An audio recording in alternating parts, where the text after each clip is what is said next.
و کتاب شاهنامه را برای امیران سامانی می‌نوشتند. آیا در دربار امیران غزنوی قبول می‌یافته باشد؟ بعد به تخت نشستن سلطان محمود از سلطنت غزنوی، فردوسی شاعر شاهنامه خود را با متن مدحیه به او تقدیم می‌کند.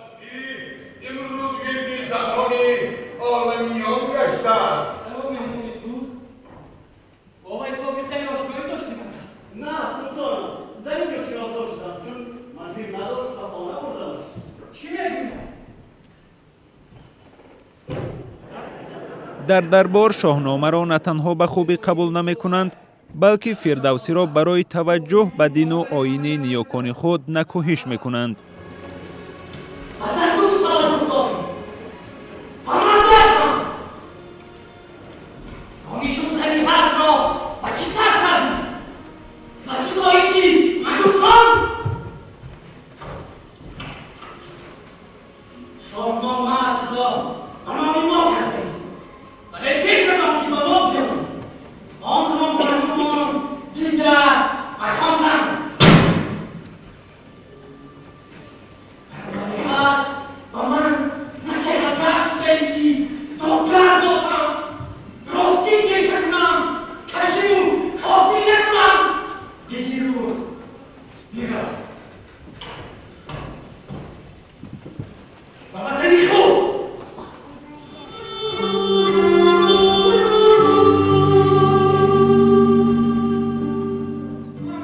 قدر شاعر و سخن، ناحقی به ادیبان و مناسبت حاکمان به زحمت آنها از موضوعهای اصلی نمایشنامه فردوسی بود.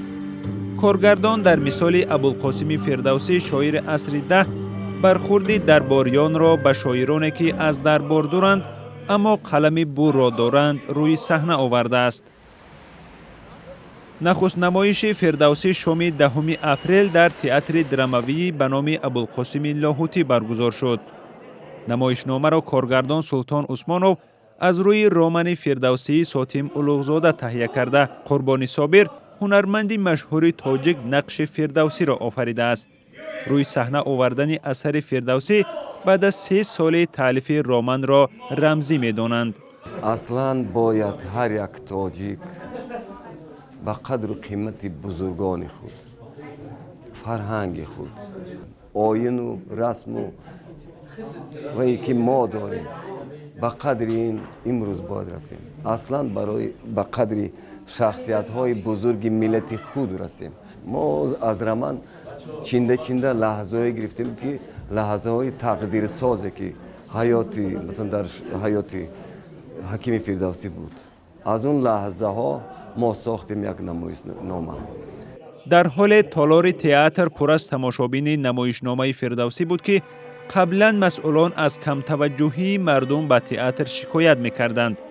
بسیاری از تماشابینان را تماشابینان مجبوری می‌گفتند که از مکتب و دانشگاه‌ها به تئاتر می‌آوردند. بگوی آنچه رأیت بود در ایمان. زیاد و کم بودن این تماشاگر این اونقدر چی نیست. یعنی مهم که 20 نفر یا 100 نفر بیننده باشه اما درک کنند چی گفتن ما را، چی خواستن ما را. همون امر معروفی که از صحنه گفته میشه که راه راست هدایت میکنیم. یعنی مقصد تئاتر همین است که راه راست هدایت کنیم، بگیم که این طرف که رفتی غلط میکنی، یعنی این طرف رفت درست میری. همون اگر فهمند ما خدا را شکر کنیم. تقدیر فردوسی توسی در حال بعد از 1000 سال مرگش روی صحنه تاجیک می آید که ادیبان از وضع نه آنقدر خوب فضای ایجادی حرف میزنند. شادمان یتیم، امرالدین عالیمو، آزادی، دوشنبه.